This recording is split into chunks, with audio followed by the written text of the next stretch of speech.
하나님이 역사의 주관자가 되십니다. 다니엘서의 주제가 그겁니다. 하나님이 알파와 오메가가 되신다. 역사의 시작과 끝이 바로 히스토리, 그에 관한 이야기입니다. 그것만 기억하면 돼요. 지금까지도 그랬고 앞으로의 역사도 주님이 말씀하신 대로, 예언하신 대로 그대로 이루어질 것을 믿을 수 있게 되길 바랍니다. 알겠습니까? 그냥 우리 성탄 예배를 드렸지만 초림의 사건만 믿으면 안 돼요. 과거의 사건뿐 아니라 앞으로 아직 이루어지지 않은, 성취되지 않은 예언의 사건도, 재림에 관한 예언의 말씀도 반드시 이루어질 것을 믿을 수 있게 되길 바랍니다. 자, 우리 지난 시간에 살펴본 8장 1절부터 8절까지가 헬라 제국을 건설한 큰 뿔, 누굽니까? 알렉산더 대왕에 관한 그런 예언이라면, 이 9절부터 27절까지 오늘 읽은 본문의 말씀은 알렉산더 사후에 나라가 4개로 나눠지게 되죠. 이 분열된 헬라 제국 셀루쿠스 왕조에서 일어난 작은 뿔, 누굽니까? 이 친구예요. 해봅시다. 안티오쿠스, 에피파네스. 적그리스도를 예표하는 인물인데, 떼우, 나는 신이다. 에피파누, 이게 뭐예요? 나는 신의 현현이다. 그러니까 적그리스도, 그리스도를 흉내내는 그러한 자다. 그래서 성자 하나님을 흉내내는 자다. 우리가 이걸 통해서도 안티오쿠스 에피파네스가 예수 그리스도를 흉내내는 적그리스도의 길을 간 사람인 것을 우리가 알 수 있다는 겁니다. 그 다음에 니케포루라고 되어 있는데, 나이키 아시죠? 이게 뭐예요? 승리의 여신. 나는 승리자다. 신의 현현이요 승리를 지닌 자다. 그리고 바실레오스 왕이라는 뜻입니다. 안티오쿠, 무슨 뜻입니까? 나는 신의 현현이요 승리의 화신인 안티오쿠스 왕이다. 얼마나 교만해. 이걸 여기다 적어놓은 거예요. 지 동전이요. 한쪽에는 지 얼굴. 앞으로 일어날 적그리스도도 이렇게 자기를 자랑하다가 결국 멸망의 길을 가게 될 것이라는 사실을 잊지 않길 바랍니다.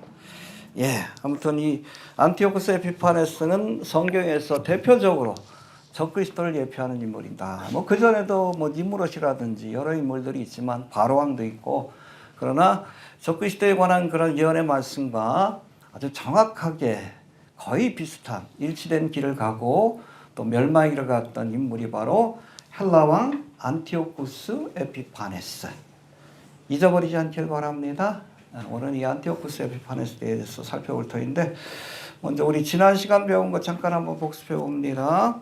바벨론 포로에서 이스라엘을 해방시키기 위해 하나님이 메데 바사 제국을 일으켜 사용하셨지만, 할렐루야, 고레스를 사용하셨지만, 이 메데 바사 제국이 교만하여 임의로 행하고 스스로 강대하다 여길 때, 여러분, 겸손은 존귀의 앞자리고 교만은, 그렇죠? 메데 바사 제국이 겸손할 때 하나님이 그를 들어서 이스라엘을 구원하는 도구로 사용하셨지만, 스스로 강대하다 여기고 교만해졌을 때 저도 하나님께서 헬라 제국을 통해서 심판하시고 멸망케 하셨다는 것을 우리가 알 수 있습니다. 하나님이 역사의 주관자예요. 겸손해야 합니다. 아무튼 이렇게 여길 때 하나님이 순념소, 두 눈 사이에 난 큰 뿔. 그래서 순양은 뭘 상징합니까? 메데바사 제국. 그러니까 한쪽 뿔이 더 길다 그랬잖아. 페르시아. 나중에 난 것이 더 길었다. 그렇죠? 메데바사 제국. 근데 이 순념소가 큰 뿔이 난 순양에 의해서 아주 처참하게 멸망을 당하는 모습을 보여주고 있어요. 이 두 눈 사이에 난 큰 뿔, 이 순양, 뭐예요? 큰 뿔이? 알렉산더. 헬라 제국을 건설한 알렉산더 대왕을 통해서 하나님께서 이 메데 바사 제국을 또 심판하셨습니다. 하나님의 필요에 의해서 쓰시다가 또 교만해질 때 하나님 심판하신다는 것. 그래서 하나님께서 이 모든 역사의 시나리오를 누가 쓰시고? 하나님 쓰시고 그대로 운행하신다는 것을 잊지 않길 바랍니다. 페르시아의 다리오 3세와의 1차 전투, 이수스 전투라고 하는데, 여기에 승리한 알렉산더 대왕이 아무튼 이 페르시아 지역을 거의 한 3년 만에 그야말로 발이 땅에 닿지 않을 정도로 날아다니면서 다 정복을 한 겁니다. 아무튼 이렇게 1차 전투에서 승리한 알렉산더 대왕이 이어서 페니키아의 수도인 두로와 그리고 블레셋, 가사 지역을 정복하고 이제 예루살렘에 입성하게 되는데, 여기서 알렉산더 대왕은 페르시아 원정을 나서기 전에 꿈속에서 내가 이 전쟁에서 승리할 것이다, 이 나라를 너에게 줄 것이다 라고 말씀을 주시는 하나님의 예언을 듣게 됐는데, 그때 누가 나타나서? 대제사장이 나타나서 말씀했는데, 예루살렘에 가보니까 그분이 계셔. 할렐루야. 이게 크게 감동해가지고 또 이 대제사장이 또 뭘 알려줘? 다니엘서에 있는 누구에 관한 예언? 알렉산더에 관한 예언들 보십시오. 이렇게 큰 나라를 하나님께서 갖게 하셨습니다. 이 말씀에 크게 감동이 되어서 아무튼 예루살렘에는 다른 정복지하고는 다르게 안식년에는 세금을 면제해주고 또 헬라의 신이 아닌 여호와 하나님을 섬길 수 있도록 특혜를 줍니다. 할렐루야. 아무튼 이 알렉산더도 하나님이 역사의 주관자라는 사실을 고백합니다. 할렐루야. 느부갓네살도 그랬고, 그렇죠? 고레스 왕도 그랬고, 이 알렉산더도 하나님이 역사의 주관자라는 사실을 고백합니다. 할렐루야. 그런 사람들을 쓰시는 거예요. 지금 여러분 세상을 주관하는 가장 큰 왕이 누구요? 네? 트럼프지. 트럼프 아니에요, 트럼프. 트럼프도 겸손하잖아. 내가 보기엔 대통령 못 될 사람인데 그래도 하나님을 향한 겸손함 때문에, 그렇죠? 요번에 남아프리카 아프리카 어디 저 폭격을 했어. 왜 폭격했어요? 기독교인들을 지키려고. 하도 이슬람 반군들이 기독교인들을 핍박하니까 아예 폭격을 해버렸어. 또 그러면 너희들 다 죽인다 그런 거예요. 그러니까 하나님께서 거칠고 어떻게 보면 자격이 없는 사람이지만 그 마음의 중심을 보시고 쓰시는 거예요. 하나님은 세련되고 이런 사람만 쓰시는 게 아니에요. 거칠고 좀 문제가 많지만 그래도 그 마음의 중심이 하나님 앞에 있는 사람을 쓰시는 겁니다. 잊지 않길 바랍니다. 해봅시다. 하나님이 역사의 주관자가 되신다. 예, 우리 지난 시간에도 살펴봤고 오늘 배울 말씀에서도 하나님이 역사의 주관자가 되신다는 사실을 우리에게 정확하게 알려주십니다. 봅시다. 이 작은 뿔에 관한 그 말씀 9절 한번 봅시다. 9절. 시작. 그중 한 뿔에서 작은 뿔 하나가 나서 남편과 동편과 또 여러 땅을 향하여 심히 커지더니. 예, 8절하고 연결되는 말씀인데 그중 한 뿔은 8절에서 큰 뿔이 꺾이고 거기에 뭐가 또 솟아납니까? 네 뿔이 솟아나죠. 근데 네 뿔 솟아난 뿔 가운데 작은 뿔이 또 하나 솟아나게 될 것이다라고 예언하고 있는 거예요. 아무튼 이 네 뿔 가운데 솟아난 작은 뿔을 의미하는데, 지난 시간에 살펴본 것처럼 8절에서 말하는 네 뿔은 해봅시다. 셀루쿠스. 여기 나오나? 셀루쿠스. 이 11장에서는 북방으로 되어 있어요. 그 다음에 이게 뭐야? 이집트 지역을 통치했던 프톨레미 왕조가 있고, 그 다음에 카산더 왕조가 있고, 카산더. 그 다음에 니시마쿠스, 여기도 페르가모라고 하는데, 우리 이태리 유명한 페르가모 알죠? 그 명품 아닌가? 아무튼 그래. 이게 여기서 나온 거예요. 여기서 나온 겁니다. 여기가 헬라의 문화를 전승하게 됩니다.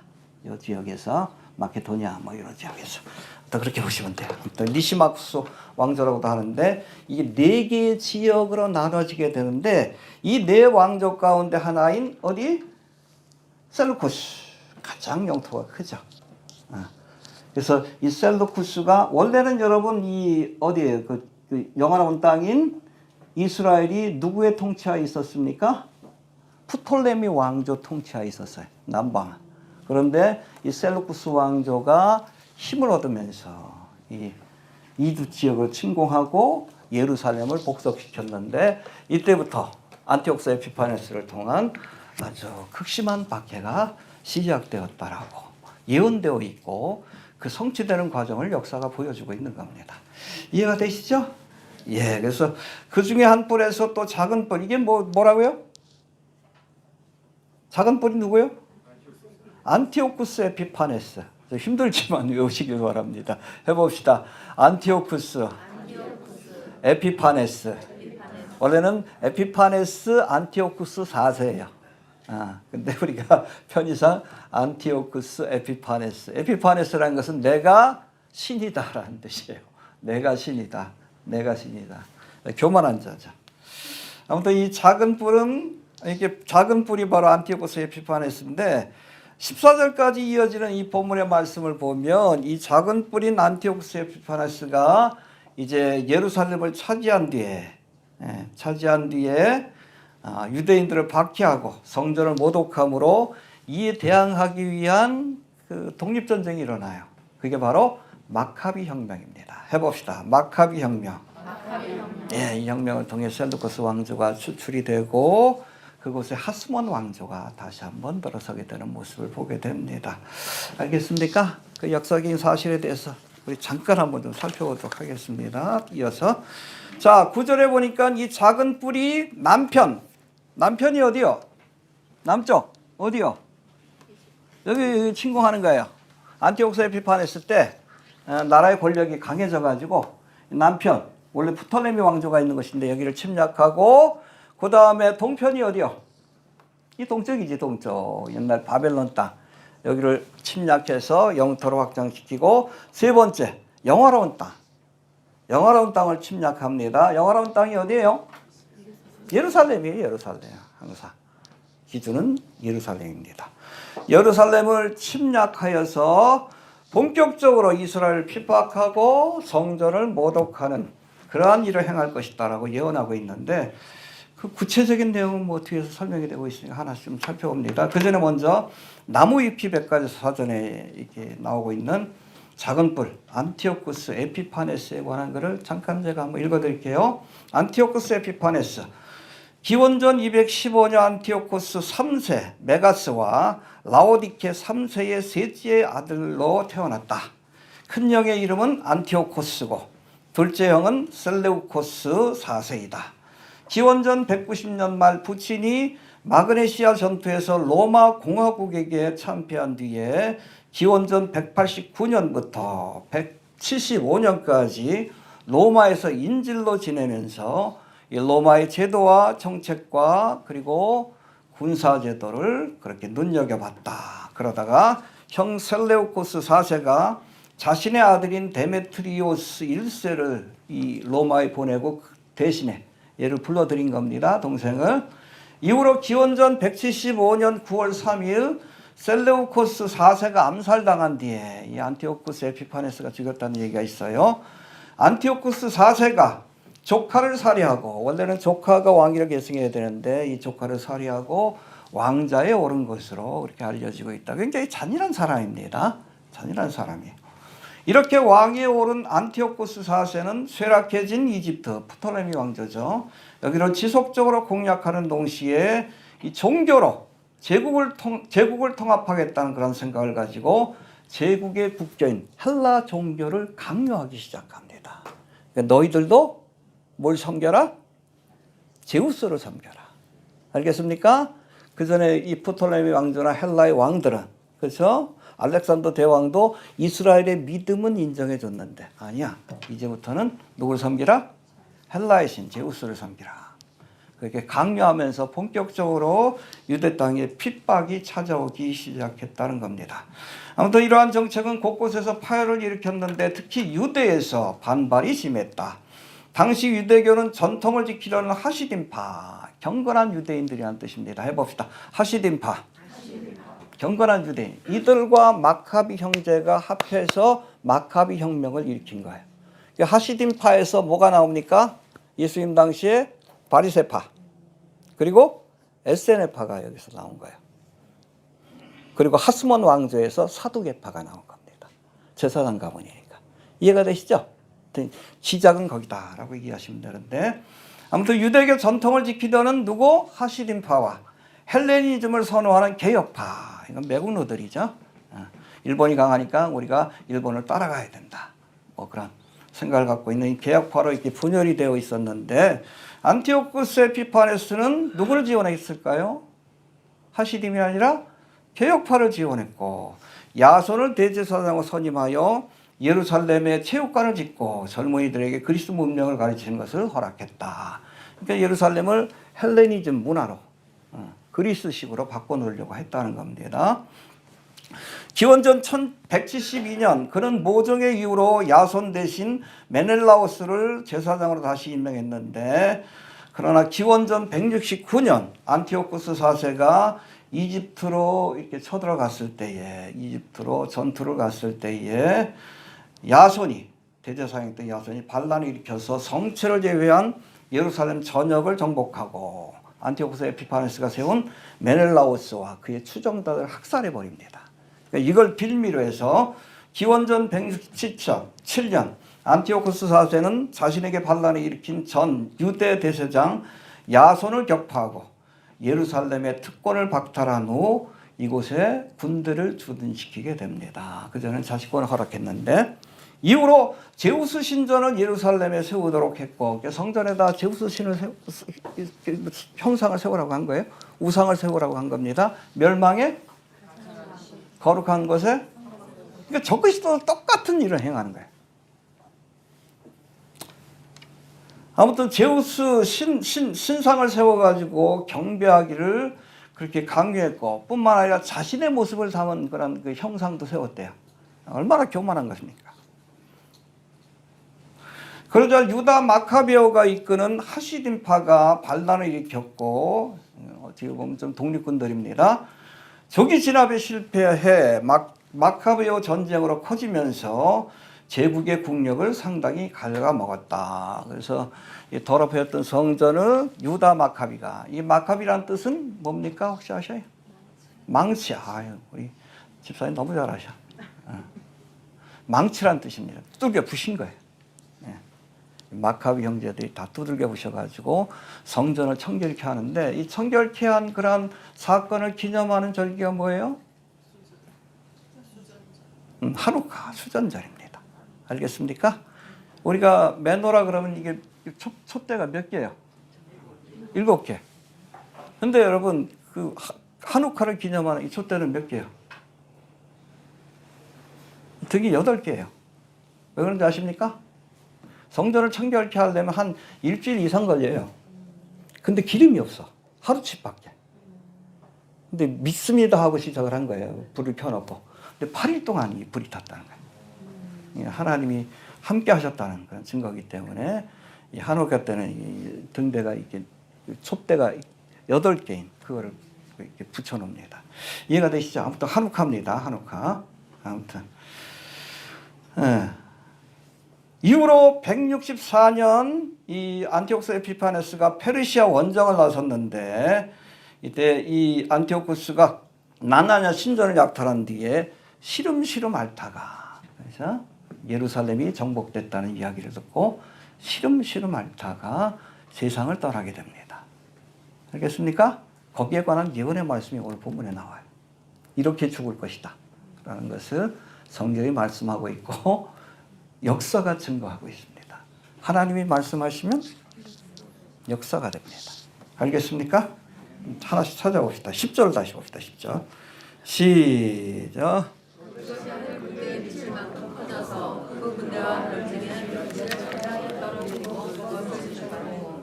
예, 그것이는 안티오쿠스 에피파네스, 작은 뿔을 의미합니다. 이게 하늘 군대 해봅시다. 하늘 군대에 미칠 만큼 커져서, 이 하늘 군대가 히브리어 최바 하샤마임인데 구약에서는 주로 천사들을 의미할 때 사용이 됩니다. 그러나 오늘 본문에서는 이 안티오쿠스 에피파네스에게 대항하는 경건한 하나님의 백성들, 특별히 하시딤, 이 사람들을 의미하는 그런 말씀으로 이해하시면 됩니다. 다시 말해 이스라엘 백성, 특별히 안티오쿠스 에피파네스가 성전을 모독한 일에 분개하여 군대를 일으킨 하시딤, 마카비 가문과 함께 대항했던 신실한 유대인들을 의미하는데, 여기 보니까 그 가운데 땅에 떨어진 별 해봅시다. 땅에 떨어진 별. 이게 마따디하고 이게 마카비입니다. 봐봐. 8개죠. 하나, 둘, 셋. 아, 이거 잘못됐어요. 8개. 잘못됐습니다. 그림이 잘못된 거예요. 이 가문들. 그래서 셋째인 유다 마카비가 가장 유명합니다. 제사장으로서 임명되고 나서 아무튼 형제들이 차례로 다 죽어. 다 죽어. 여기 별들이 이렇게 사라진다는 것이 바로 그거예요. 대항했던 사람들이 하나하나 마따디아로부터 시작해서 자식들이 하나씩 죽어갑니다. 아무튼 그 과정을 통해서 이 마카비 가문으로 왕위가 이어지게 되는데, 여러분 이 집안은 무슨 집안이에요? 제사장 집안이에요. 그래서 이 마카비의 후예들이 하스몬 왕조를 세우게 됩니다. 이스라엘 유일하게 나라 잃고 나서 이 130년의 기간 동안 나라의 왕이 세워지는 독립을 경험하게 돼요. 알겠습니까? 그런데 재미난 게 뭐냐면 안티오쿠스 에피파네스가 누구를 상징해요? 적그리스도.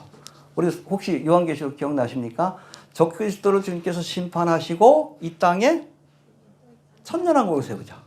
그때 예수님이 오셔서 통치하시는데, 여러분 예수님은 왕인 동시에 제사장을 했어요.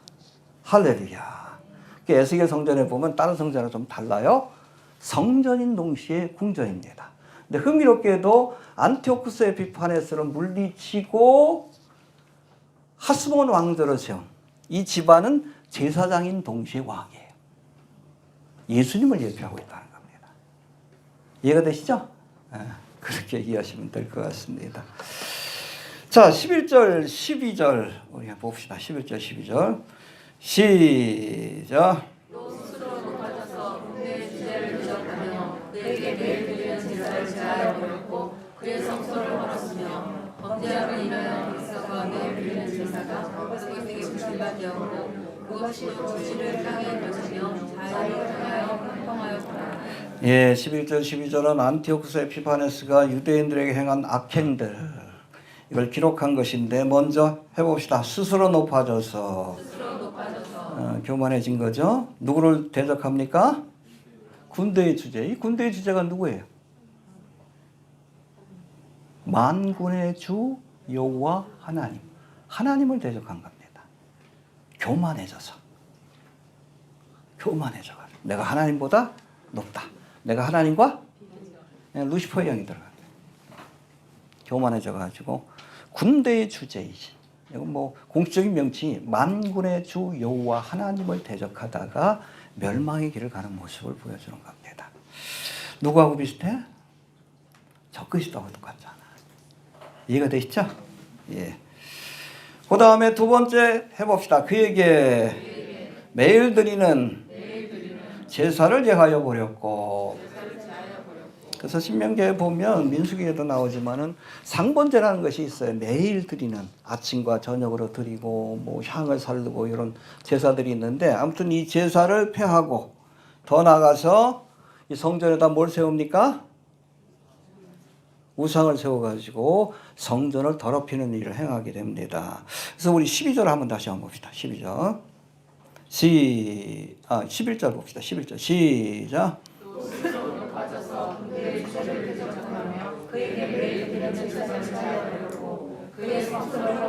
예, 이게 안티오쿠스 에피파네스의 악행을 설명한 것인데, 군대의 주제인 만군의 주 여호와 하나님을 대적하고 그에게 매일 드리는 제사, 하나님께 드리는 제사를 제하여 버리고 그의 성소를 헐었으며, 해봅시다. 성소를 헐었으며. 예, the place of the sanctuary was cast down이라고 되어 있는데, 이건 실제로 성전을 헐었다는 뜻이 아니에요. 성전 안에서 이루어지는 이스라엘의 신앙을 허물었다는 뜻입니다. 이해가 되시죠? 성소를 더럽히고 이스라엘의 믿음을, 하나님께 대한 믿음을 허물어뜨렸다. 그런 뜻입니다. 왜? 제사도 못 지내게 하고 거기다가 우상을 세워서 경배하기를 강요하고 돼지 피로 제사를 드리고 그런 행위를 통해서 성소를 더럽혔다. 알겠습니까? 안티오쿠스 에피파네스가 성전에다 제우스 우상을 세워 더럽힌 것처럼, 여러분 7년 대환란이 시작되면 대환란의 중반에 적그리스도와 거짓 선지자가 뭘 세웁니까? 성전에다가 적그리스도의 우상을 세우고 경배하기를 강요할 겁니다. 누구하고 똑같아요? 안티오코스 에피파네스와 똑같은 길을 가게 될 겁니다. 그래서 이 안티오코스 에피파네스를 적그리스도를 예표하는 인물이라고 하는 거예요. 좀 읽어보고 갑시다. 요한계시록 13장 맨 뒤에 나와 있습니다. 14절 15절.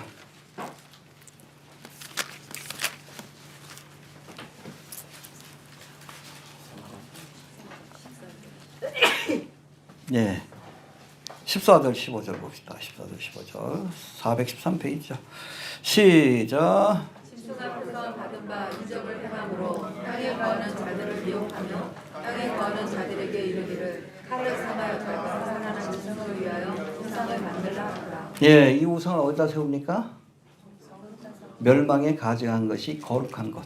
그렇죠? 제3성전에 세워집니다. 이건 천전하고 성전하고 좀 달라요. 제3성전. 그래서 여러분 우리가 이스라엘을 종말의 시간이 언제쯤 진행되고 있는지를 보여주는 타임테이블이라고 얘기하는데, 그래서 이스라엘은 시침이라면 예루살렘은 분침이고 초침은 뭡니까? 성전이에요. 성전. 성전이 세워져야 요한계시록의 예언이 성취가 될 수 있는 거예요.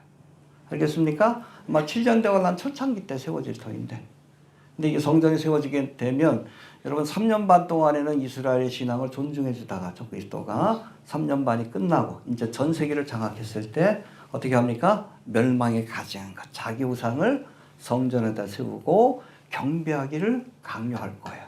누구처럼? 안티오쿠스 에피파네스처럼.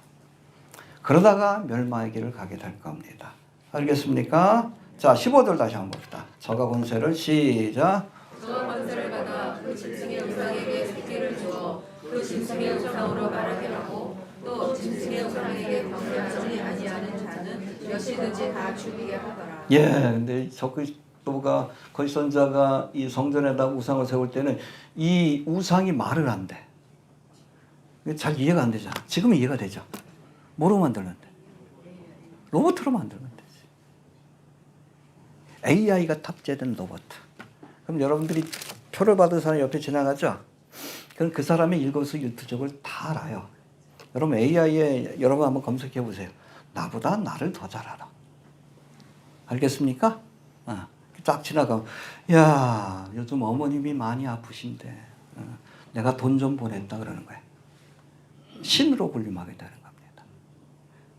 아들내미가 요즘 속색이지? 뭐 그러고 지나가면 얘기해 주는 겁니다.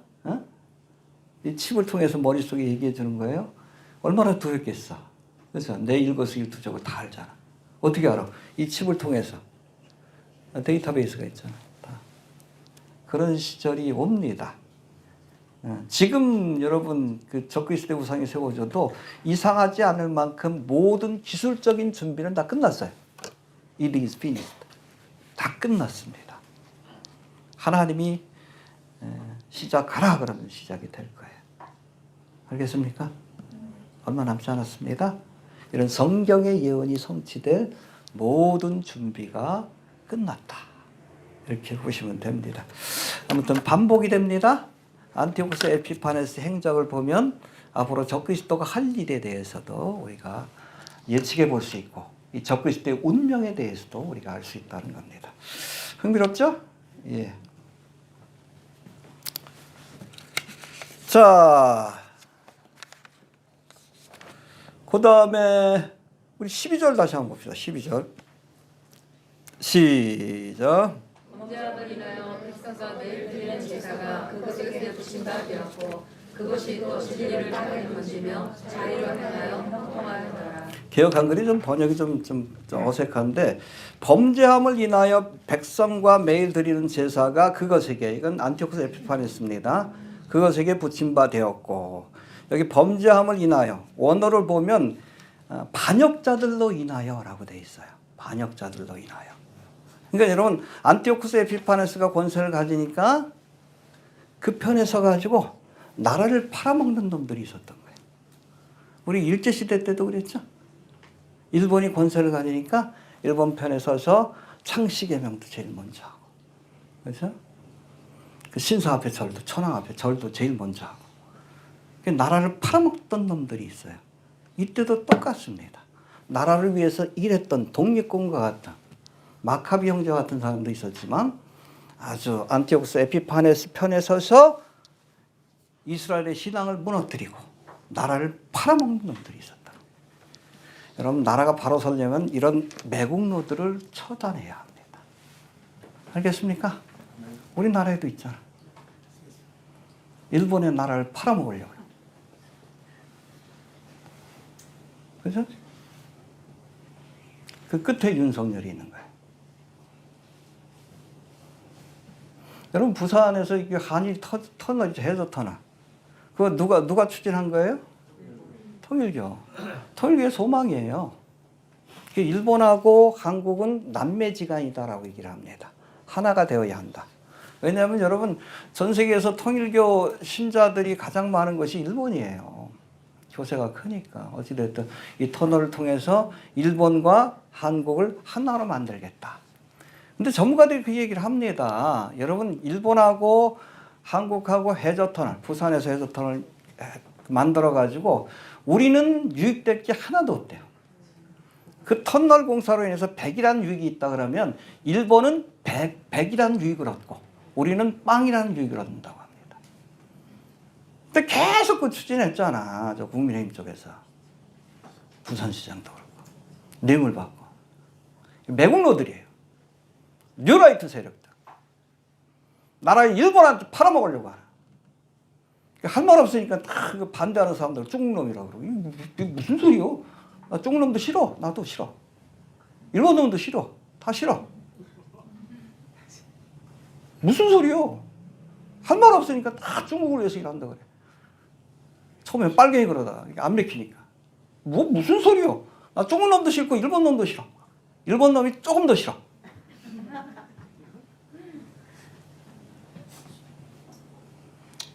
그런 얘기 하잖아. 우리나라 보수는 일본을 위해서 일하고 있잖아. 우파가. 일본의 보수는 일본을 위해서 일한다. 원래 여러분, 우파라는 것은 나라와 민족을 위해서 일하는 사람들이에요. 그게 보수예요. 저는 보수주의자입니다. 이 좌파 같은 경우에는 또 세계 정부를 위해서 좀 일하는 것들이 있어요. 나라가 아니라. 저는 그런 면에서는 우파예요. 보수입니다. 근데 우리나라 우파라고 하는 것들은 친일파의 매국노들이에요. 안티오쿠스 에피파네스가 권력을 잡으니까 그 헬라 편에 들어가지고 그냥 성전에다 우상을 세우고 할례도 못하게 하고 이스라엘 나라를 헬라 나라로 이렇게 바꾸는 일에 앞장을 섰던 것들이 있어. 똑같잖아, 우리나라 역사. 어떻게 해야 돼? 때려 죽여야 돼. 때려 죽여야 돼. 그래야 역사가 바로 서요. 알겠습니까? 윤석열의 사형 때려야 돼. 친일파기 때문에 그래요. 나라를 팔아먹기 때문에 그래요. 누가 되든 여당이든 야당이든 나라와 민족을 위해서 일하는 사람이 세워져야 돼요. 그게 진짜 보수입니다. 그게 진짜 보수예요. 나라를 위해서. 알겠습니까? 우리 기준이 잘못된 거예요. 왜 친일파가 보수처럼 행동합니까? 말도 안 되는 소리지. 외세를 끌어들이는 세력이 무슨 보수의 우파고, 미국을 끌어들이고, 일본을 끌어들이고. 아니지. 대한민국을 위해서 일해야지. 그게 우파지. 이해가 되시죠? 저는 우파입니다. 그럴 수밖에 없어, 그리스도인들은. 이때와 똑같아. 이때도 헬라파, 나라를 팔아먹는 그런 매국노들로 인해서 성전 제사가 무너지고 이스라엘 백성들이 많은 핍박을 받았다는 거예요. 그래서 할례도 못하게 했어요. 그래서 어린아이가 할례하죠. 그 아이를 탁 죽여가지고 배를 갈라 죽여가지고 그 엄마 아빠 그 어깨에다 매가지고 이렇게 저가게끔 했어요. 얼마나 잔혹했는지 몰라. 이놈이 안티오쿠스 에피파네스 할례했다는 이유로 벗겨가지고 할례하면 그 애를 죽여가지고 어깨에다 매고 있게 했어요. 부모들이. 얼마나 잔혹해. 근데 거기에 동조했던 매국노들이 있었어요. 우리 일제시대 때도 그런 매국노들이 있고 지금까지도 있잖아, 그 뿌리가. 처단해야지. 나라의 역사가 바로 서는 거 아니에요. 신사참배했던 목사들 회개한 사람 얼마나 돼? 어쩔 수 없었다 그러고. 말 같은 소리 해야지. 우리 교단 같은 경우에는 여러분 신사참배 반대하다가 교단이 해체가 됐어요. 자랑스러운 교단입니다. 근데 대부분의 교단들은 여러분 신사참배했어요. 그 회개 안 했잖아. 그러니까 아직도 친일파로 남아있지. 그제부터 회개해야지. 그래 나라의 역사가 바로 서는 거예요. 이해가 됩니까? 이런 세력들을 척결해야 나라가 발전하는 거예요. 알겠습니까? 이런 세력들. 아직도 교회 안에도 이런 것들이 남아있으니 신사참배했다. 또 독재 부역하고 뉴라이터라고 해서 친일사관을 가져. 김준홍이, 정동순이 뭐 이런 소년본이 이런 쓰레기 같은 것들이 있으니까 교회가 이렇게 어려워지고 나라가 어려워지는 것 아니에요. 척결해야 합니다. 척결해야 돼요.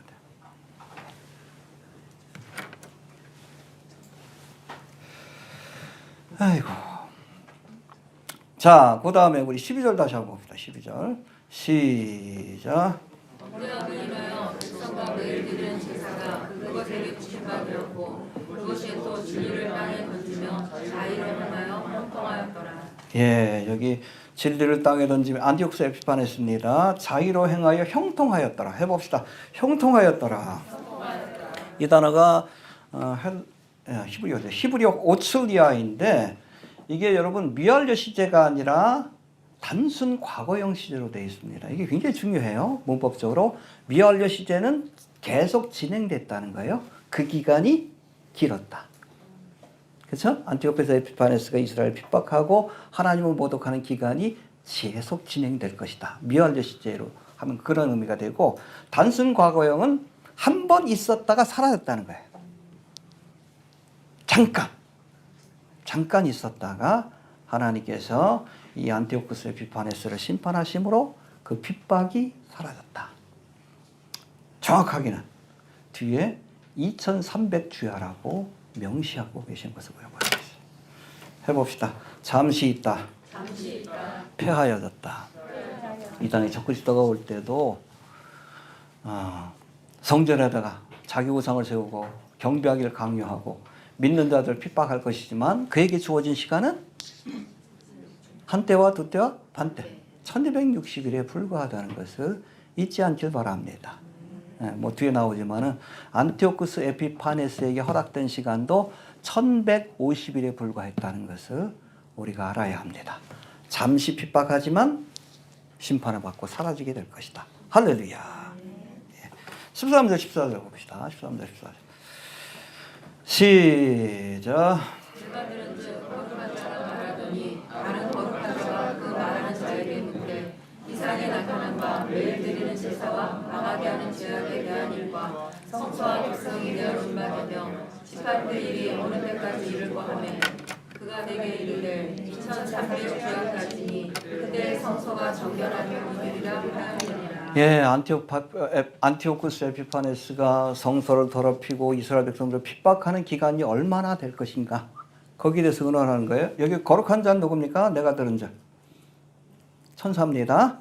거룩한 자가 말하더니 다른 거룩한 자. 이 다른 거룩한 자는 또 누구예요? 천사예요. 천사들끼리 대화하는 것을 다니엘이 들은 거예요. 이해가 되십니까? 예, 내가 들은 즉 천사가 말하더니 다른 천사가 그 말하는 자에게 묻되. 그러니까 다니엘이 묻지 않으니까 대신 물어준 거예요. 너무나 중요한 비밀이기 때문에 뭐라고 묻습니까? 이상에 나타난 바 매일 드리는 제사와 망하게 하는 죄악에 대한 일과 성소와 백성이 내어준 바 되며 짓밟힐 일이 어느 때까지, 그렇죠? 안티오쿠스 에피파네스가 어느 때까지 권세를 가지고 하나님의 백성들을 짓밟을지에 대해서 묻는 거예요. 일부러 천사들끼리 대화하면서 묻게 한 겁니다. 누굴 대신해서? 다니엘을 대신해서. 그리고 뭐라고 대답합니까? 2300주야. 굉장히 중요해요. 해봅시다. 2300주야 동안 성소가 더럽혀질 것이다. 그 후에는 성소가 정결함을 입을 것이다. 그렇다면 2300주야가 과연 무엇을 의미하는지 여기에 대한 여러 가지 해석이 나오고 잘못 해석하면 이단이 나오는 거예요. 알겠습니까? 잘 해석해야 돼요. 2300주야. 먼저 안식교에서는 2단이죠. 2300주야를 하루가 1년이다. 그래서 2300년으로 계산합니다. 그래서 2300년을 계산하고 뭘 기준으로 했는지 모르지만 성소를 깨끗하게 한 때를 아닥사스다 왕 7년, 다시 말해 BC 457년이라고 주장합니다. 이게 뭔지 근거를 찾아보려도 근거가 없어. 여러분 제2성전이 세워진 게 516년이거든요. BC. 이게 뭔지 모르겠어요. 지들 나름대로 뭐 중요하다고 했는지. 그래서 아무튼 이거 그러니까 BC 457년에서 2300년을 이렇게 계산하니까 이게 언제요? 1844년 10월 22일에 예수님이 재림한다. 재림하셨습니까? 그렇게 계산하면 안 된다는 겁니다. 이해가 되시죠? 1992년 10월 28일 날 휴거 사건이 있다. 휴거 되셨습니까? 아니에요. 엉뚱하게 계산하면 안 됩니다. 우리가 성경적으로 문맥적으로 살펴봐야 돼요. 2300에 대한 일반적인 해석은 여기 2300주야라고 되어 있죠? 이게 중요해요. 영어 성경에 뭐라고 되어 있습니까? 2300 evenings, 저녁과 and mornings. 그러니까 여러분 2300 저녁과 아침, 이게 뭐냐면 아침과 저녁에 드리는 희생제사를 의미합니다. 2300번의 희생제사가 드려진 후에 그 다음에 안티오쿠스 에피파네스가 번세를 일으키게 될 것이다. 그 2300 나누기 뭘 해야 돼? 2를 하면 며칠이요? 빨리 계산하세요. 1150일입니다. 알겠습니까? 근데 재미난 게 뭐냐면 이 1150일의 시간은 안티오쿠스 에피파네스가 성전을 더럽힌 그 날이 BC 167년 기슬루월, 보통 한 12월에 있습니다. 15일부터 마카비가 성전을 청결케 하고 재봉헌한 BC 164년 기슬레월, 이때도 한 12월쯤이에요. 25일까지 이 날짜인데 이 날짜하고 정확하게 일치합니다. 하루도 안 빠지고. 계산해 보셔요. 잘 계산해 보시길 바랍니다. 예수님 당시에 1년은 며칠? 360일입니다. 그리고 그걸 채우기 위해서 윤년이 있고 윤달이 있어요. 이해가 되십니까? 그래서 이 기간을 따지면 167년 12월 15일부터 164년 12월 25일까지니까 3년하고도 열흘이에요. 계산해 보세요. 360 곱하기 3 더하기 10 하면 계산기 있잖아. 성격에. 1090일이 됩니다. 1090일. 1090일이고 흥미로운 것은 이 3년 10개월의 기간 동안에 윤달이 2번이 있었어요. 윤달. 30 더하기 30, 60. 더해 보십시오. 1090일에 60일을 더하면 1150일. 1150일. 정확하게 그 날짜가 맞아요. 정확하게. 안티오쿠스 에피파네스가 성전을 더럽힌 시간부터 마카비가 성전을 청결케 해서 재봉헌한 날짜까지가 1150일에 해당됩니다. 할렐루야. 이게 몇백 년 전에 예언된 말씀이에요. 마카비 혁명이 있기 한 200~300년 전에 예언된 말씀인데 정확하게 날짜까지도 정확하게 맞췄습니다. 여러분 7년 대환란 때 이 적그리스도가 이 땅을 통치하는 기간이 몇 년? 1260일. 정확하게. 제가 늘 얘기하죠. 우리가 휴가의 날짜 알아요, 몰라요? 안다 그러면 이단이에요? 제가 그 얘기해도 난 이단입니다. 왜냐하면 예수님도 모른다고 했기 때문에. 아버지만 안다고 했기 때문에. 그러나 여러분 예수님 지상재림하는 날짜 우리가 알아요, 몰라요? 7년 대환란이 시작되는 날을 우리가 정확히 알면 여러분 예수님이 지상재림하는 날은 당연히 알아요. 1260일 더하기 1260일 하면 정확한 날짜가 나오는 겁니다. 할렐루야. 그래서 우리가 공중재림 날짜는 몰라. 그러나 지상재림은 왜? 적그리스도가 이스라엘과 언약을 맺은 그 시점부터 정확하게 7년, 1260일, 1260일. 요 기간이 지나면 예수님이 지상 재림한다는 것을 아는 겁니다. 그래서 요한계시록이 중요해요. 알겠습니까? 제가 왜 요한계시록 강의 책 만든지 아시겠죠? 이 땅에 남겨진 사람들에게는 그게 중요해요. 언제까지? 적어도 1260일 전반부에는 별 핍박이 없어.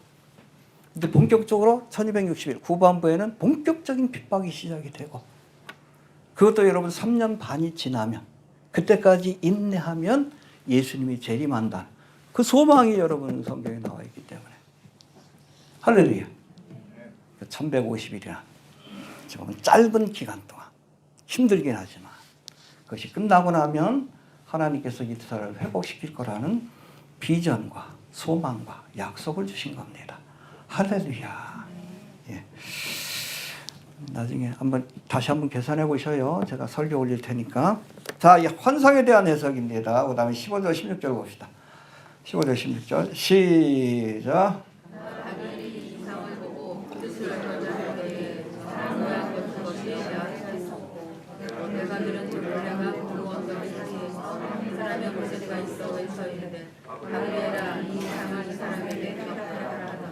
예, 여기 보니까 나 다니엘이 이 이상을 보고 그 뜻을 알고자 잘 모르겠어. 이렇게 고민하고 있을 때 사람 모양 같은 것이 내 앞에 섰고, 이게 누구예요?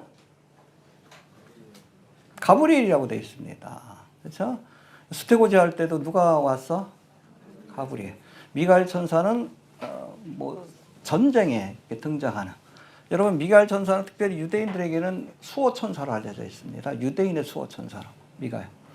보통 그 영적 싸움을 싸우는 자리에 미가엘 천사가 등장하고, 이 가브리엘은 하나님의 소식, 또 오늘 본문에서는 이상을 해석해 주는 자로 등장을 합니다. 내가 들은즉 을레강 두 언덕 사이에 사람의 목소리. 이건 누구 목소리요? 가브리엘 아니에요. 이거는 인자의 목소리입니다. 주님이 말씀하시는 거예요. 외쳐 이르되 가브리엘아, 이 이상을 이 사람에게 깨달아 알게 하라. 할렐루야. 야, 네가 좀 설명해 줘. 그런 거 예수님이. 가브리엘, 네가 좀 다니엘한테 좀 설명을 해 줘. 그렇게 말씀하신 겁니다. 예. 자, 이상의 의미를 알지 못하니까 하나님이 누구를 보내서? 가브리엘 천사를 보내서 그 이상의 의미를 알려주신 겁니다. 우리가 하나님의 말씀의 뜻을 알지 못할 때 필요하면 천사를 보내서라도 깨닫게 해주십니다. 할렐루야. 간다게의 내시도 그랬잖아. 이사야 말씀이 있는데 이해가 안 돼. 그가 찔린 우리의 허물로 인하며 이 누구지? 그가 누구지? 근데 그 간다게의 내시에게 하나님이 누굴 보냈어? 빌립 집사를 보내서 그 말씀을 풀어서 깨닫게 해주었습니다. 할렐루야. 하나님께 구하십시오. 하나님이 필요하다면 천사라도 보내서 말씀을 깨닫게 해주실 줄도 믿으시길 바랍니다. 가끔 그래요. 저도 이렇게 성경 이렇게 설교 준비하다 보면 풀리지 않는 성경 말씀이 있어. 그때마다 제가 생각나는 게 있어요. 야곱이 야복강가에서 누구하고? 천사하고 씨름하면서 뭐라 그럽니까? 축복하지 않으면 보내지 않겠나이다. 저도 그래요. 이거 깨닫게 해주지 않으면 보내지 않겠습니다. 어쨌든 씨름하듯이 말씀을 부여잡고 끙끙 앓을 때가 있어. 그러다 보면 나중에 알지 못했던 말씀의 의미를 깨닫게 될 때가 있어요. 하나님이 깨닫게 해주십니다. 성령을 통해서 필요하면 천사라도 보내서 아니면 빌립 집사라도 보내서 깨닫게 해주실 줄로 그렇게 믿습니다. 그 말씀입니다. 그 다음에 17절 갑시다. 17절 굉장히 중요해요. 시작. 그야 나의 성읍으로 나왔는데 그 나오되 내가 두려워서 결장이 되고 엎드리매 그가 내게 이르되 은자야 깨달아 알라. 이 이상은 종한테 끝에 관한 것이니라. 예, 이 보여준 이상, 여러분 표면적으로는 누구에 관한 이상? 안티오쿠스 에피파네스에 관한 이상이지만 여러분 예언의 이중성에 대해서 알아야 합니다. 1차적으로는 안티오쿠스 에피파네스에 관한 거지만 궁극적으로는 정한 때 끝에 관한, 해봅시다. 정한 때 끝에 관한 이상이다. The time of the end라고, the end라고 돼 있어요. 여러분 이게 히브리어로 let's catch라고 돼 있는데 구약 성경에서 이 단어는 항상 종말, 메시아 왕국과 연관된 단어입니다. 할렐루야. 그러니까 이 이상이 뭐에 관한 거예요? 1차적으로는 안티오쿠스 에피파네스에 관한 예언이지만 궁극적으로는 마지막 때에 일어날 종말에 관한 예언의 말씀이라는 것을 분명히 하신 겁니다. 해봅시다. 정한 때, 끝에 관한 것이다. 알겠습니까? 그래서 우리가 종말의 사건을 알려면 이 다니엘서도 연구해야 될 필요가 있는 거예요.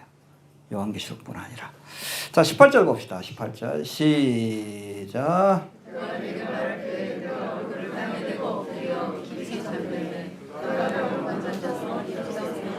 예, 깊이 잠들다 라담이란 단어인데 기절하다 정신을 잃다. 가브리엘 천사가 나타나자 다니엘이 그 권위에 압도되어서 또 어찌 보면 그 메시지에 압도되어서 그렇게 정신을 잃었지만 그런 다니엘을 어루만져 깨우시면서 그 뜻을 알게 해주십니다. 할렐루야. 그리고 19절에서 우리 17절에 주신 말씀을 다시 한번 강조합니다. 시작.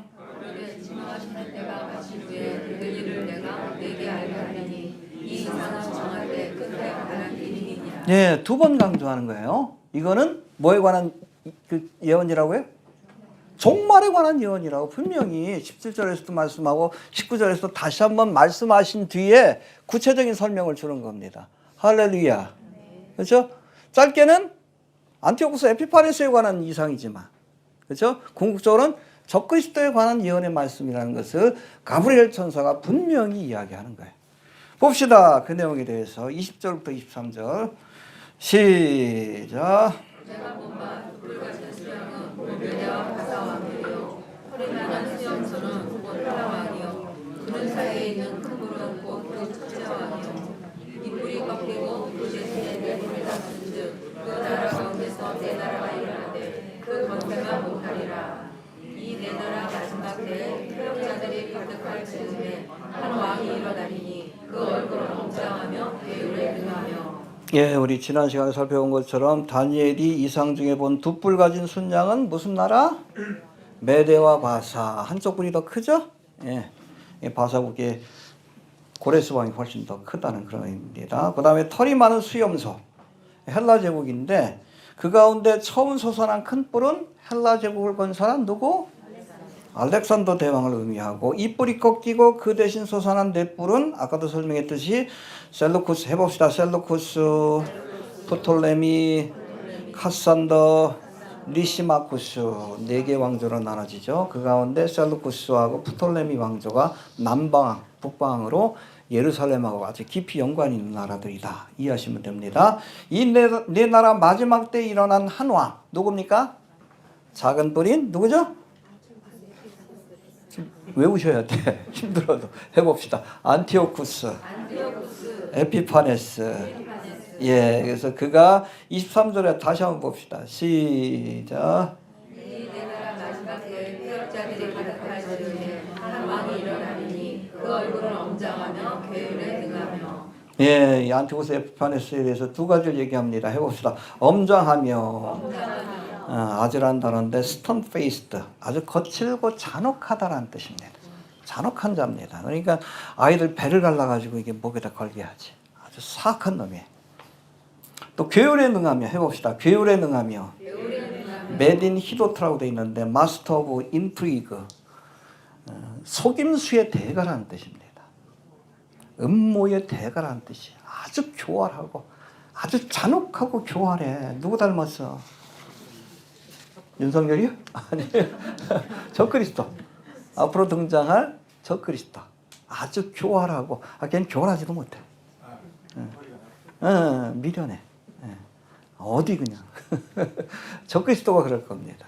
아주 괴율에 능하고, 그리고 잔혹한 사람인 거예요. 알겠습니까? 예. 이 에피파네스가 2000주야 동안 성전을 모독하고, 하나님의 백성들을 핍박할 것이다라고 이렇게 말씀하고 있는 겁니다.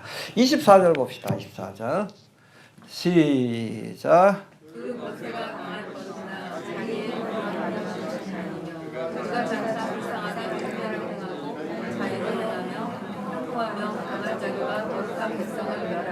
야, 여기 재미난 말씀이 나와요. 그 권세가 안티오쿠스 에피파네스의 권세가 강할 것이나 자기 힘으로 말미암은 것이 아니며 그에게 힘을 주는 세력이 있어. 누구예요? 어둠의 세력입니다. 알겠습니까? 그래서 여러분 10장 20절에는 이 어둠의 세력을 헬라군이라고 표현합니다. 그 전에 바사국군이 있고 메대 바사 제국을 관장하는 뒤에 뭐가 있어요? 정사와 권세와 이 세상의 어둠의 주관자들이 있고 이것이 물러난 뒤에 헬라 국군이 왔다고 했어요. 그래서 헬라 국군은 관장하는 어둠의 세력들이 있습니다. 지금 세계를 움직이는 세력들을 우리가 일루미나티, 프리메이슨 그렇게 얘기를 하지만 그들 뒤에 뭐가 있습니까? 어둠의 영이 있다는 걸 알아야 돼요. 우리의 신앙은 혈과 육에 대한 것이 아니요 정사와 권세와 이 어둠의 세상 주관자들과 하늘에 있는 악의 영들에게 대함이라. 영적 싸움이라는 겁니다. 알겠습니까? 그 배후에 있는 적그리스도의 배후에 있는 안티오쿠스 에피파네스 배후에 있는 하나님의 백성을 핍박하고 하나님을 모독하는 그 배후에 있는 뭐가 있어요? 어둠의 세력이 있어. 지금도 그렇잖아. 동성애를 조장하고 하나님을 대적하고 믿는 사람을 핍박하는 그 세력 뒤에 어둠의 권세가 있다는 것을 우리가 알아야 합니다. 영적인 싸움이에요. 언제까지? 주님 오시는 날까지. 선한 싸움 싸우시길 바랍니다. 그래서 여러분 우리가 믿음을 지키고 영혼을 구원하기 위해서는 이 영적 싸움을 싸워야 돼. 우리 교회도 그렇잖아요. 수많은 사람들이 왔다가 어찌 보면 영적 싸움에서 좀 지쳐서 떠나가신 분들이 많이 계시는데 끝까지 싸우셔야 합니다. 선한 싸움 싸우시길 바랍니다. 믿음을 지키고 복음을 전하게. 알겠습니까? 졸지 마시고 끝까지 싸우시길 바랍니다. 깨어서. 자, 25절 봅시다. 25절. 자, 시작. 그가 꾀를 베풀어 제 손으로 계획을 이루고 마음에 스스로 감차하며 또 평안한 데에 많은 무리를 멸하며 또 스스로 얻어서 많은 마음을 제작할 것이나 그가 사람의 손을 말미암지 않고 깨어지리라. 예, 그의 종말이 사람의 손으로 말미암지 않고 사람에 의해서 죽는 것이 아니라 누구에 의해서? 하나님이 저를 죽이시겠다. 그 말씀이에요. 자, 하나님께로부터 저에게 심판이 주어질 것임을 예언한 말씀인데 외경이긴 하지만 마카비서 들어보신 적 있어요? 천주교에서는 이거 외경이라고 해서 공동 번역에 뒤에 들어가 있습니다. 외경이라는 것은 위경하고 좀 달라요. 성경적 권위는 없지만 참고할 만하다. 그런 내용입니다. 이 마카비서에 의하면 안티오쿠스 에피파네스가 페르시아의 엘리마이스라는 도시를 원정하던 중에 그의 부하 리시아스가 유대인들의 반란을 진압하기 위해 군대를 이끌고 예루살렘으로 갔는데 이 전쟁에서 참패하고 또 유대인들이 자신이 성전에 세운 제우스 우상을 헐어버리고 성전을 정화했다는 소식을 듣고 크게 낙심하여 시름시름 앓다가 죽었다. 이렇게 기록이 되어 있어요. 하나님이 죽여버리신 겁니다. 알겠습니까? 사람이 죽인 게 아니에요. 측근이 뭐 칼로 죽인 것도 아닙니다. 하나님이 죽게 하신 겁니다. 알겠습니까? 그렇죠? 나중에 적그리스도가 여러분 이 땅에 많은 믿음의 사람들을 핍박하고 유대인들을 핍박할 것이지만 누구에 의해서? 재림하실 주님에 의해서 심판을 받고 지옥불에 던져진다라고 성경은 말씀합니다. 하나님이 심판하십니다. 그렇죠? 안티오쿠스 에피파네스도 하나님이 직접 심판한 거잖아요. 적그리스도도 누가? 재림하시는 예수님이 직접 심판할 것임을 잊지 않기를 바랍니다. 예, 그리고 마지막으로 26절 봅시다. 26절 시작. 이미 말한바 주여에 대한 세상이 하시라니 너는 그 이상을 간수하라. 이는 여러 날 후에 일이니라. 네, 여기 보니까 주야에 대한 이게 뭐예요? 2300주야. 그래서 1150일 여기에 대한 이상이 말씀이 확실하니 추라고 돼 있어요. 야, 이거 거짓말 아니야. 정확하게 이루어질 거야. 1150일이면 이 안티오쿠스 에피파네스가 멸망할 거다. 그렇죠? 1260일이면 누가? 적그리스도가 멸망할 것이다. 이거 확실하니 어떻게 해요? 끝까지 인내해라. 인내할 수 있게 되길 바랍니다. 그리고 뭐라고 합니까? 이 이상을 간수해라. 해봅시다. 간수해라. 잘 간직해라. 그렇죠? 수백 년 전에 주신 예언이니까 후세 사람들이 그걸 보고 그 말씀을 붙들고 인내할 수 있도록. 제가 요한계시록 공짜로 주는 이유가 있어요. 러시아로 번역해가 유대인의 이스라엘에 보내는 이유가 있어. 지금 필요한 말씀이 아니에요. 7년 대환란 때 남겨질 사람들에게 필요한 말씀이에요. 잘 간수하라고 제가 주고 있는 거예요. 그때라도 보고 그렇잖아요. 1260일만 참으면 되겠다. 인내할 수 있잖아요. 1150일만 참으면 되겠다. 인내할 수 있는 것 아닙니까? 잘 간수해라. 지금은 하지만 그때 필요한 말씀이다. 요한계시록도 우리는 요한계시록이 필요 없는 사람들이에요. 그 전에 휴거되니까. 그러나 이 땅에 남겨질 사람들에게는 정말 필요해. 잘 간수해야 돼. 어떻게 하는지 모르겠는데 한 4천 권 정도 나갔는데 이스라엘 땅에도 전자책을 통해서 지금 계속 나오고 있는데 지금 필요한 말씀은 아니에요. 그러나 7년 대환란 때 너무나 중요한 말씀이에요. 잘 간수해서 그 말씀을 봐야 인내할 수 있지. 모든 핍박이 계속 쏟아지는데 그렇잖아요. 할례했다고 그냥 죽이고 그냥 어린아이를 그냥 부모의 어깨에다 그 시체를 메고 있게 하고 얼마나 잔혹해. 그러나 그 기한이 1150일, 1260일이면 끝난다. 그걸 우리가 알면 우리가 인내할 수 있잖아. 잘 간수해야 합니다. 네. 우리 교회가 지금 하고 있는 일이 그때를 위해서 씨를 뿌리고 있는 것이다. 여러분이 하고 있는 일이 헌신하신 일이 이렇게 이해하시면 됩니다. 자, 27절 보고 마칩시다. 시작.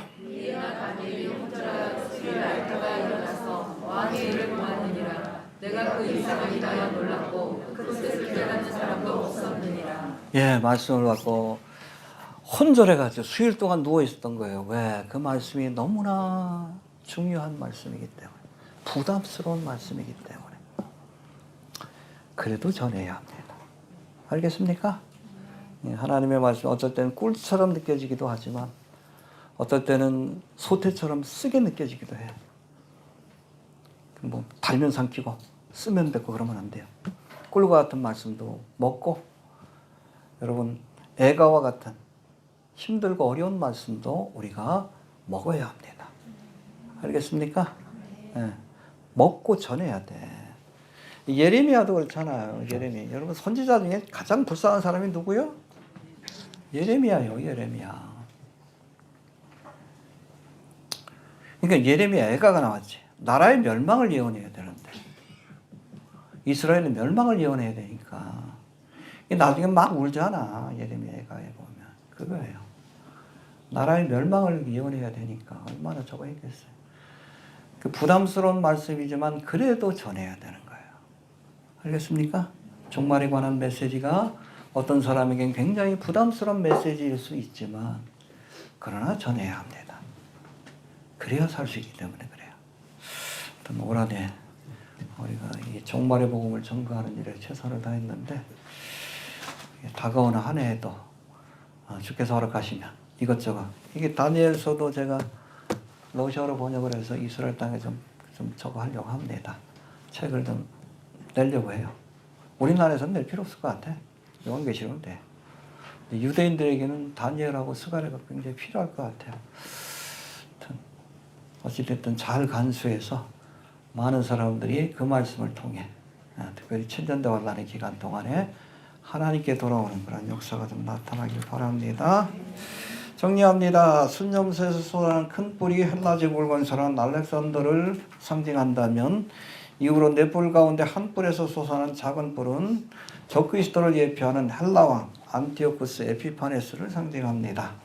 안티오쿠스 에피파네스가 그 교만함과 교활함으로 예루살렘을 정복하여 성전을 모독하고 유대인들을 핍박했지만 하나님은 마카비 가문을 일으켜 이런 헬라국을 심판하여 성전을 정결케 하시고 이 소식을 들은 안티오쿠스 에피파네스는 시름시름 앓다가 하나님의 손에 의해 죽음을 맞이했다라고 말씀합니다. 마지막 때에도 안티오쿠스 에피파네스가 상징하는 적그리스도에 의해 하나님의 백성들이 핍박과 고통을 당할 것이지만 이 적그리스도도 저에게 정한 기간 1260일이 지나면 하나님의 심판을 받고 멸망의 길을 가게 될 것임을 잊지 말아야 합니다. 이 말씀을 간수하고 전할 수 있게 되길 바랍니다. 주신 말씀 듣고 기도합니다. 하나님이 역사의 주관자이심을 우리가 믿습니다. 주께서 말씀하심에 예언하심에 그 모든 사건들이 일점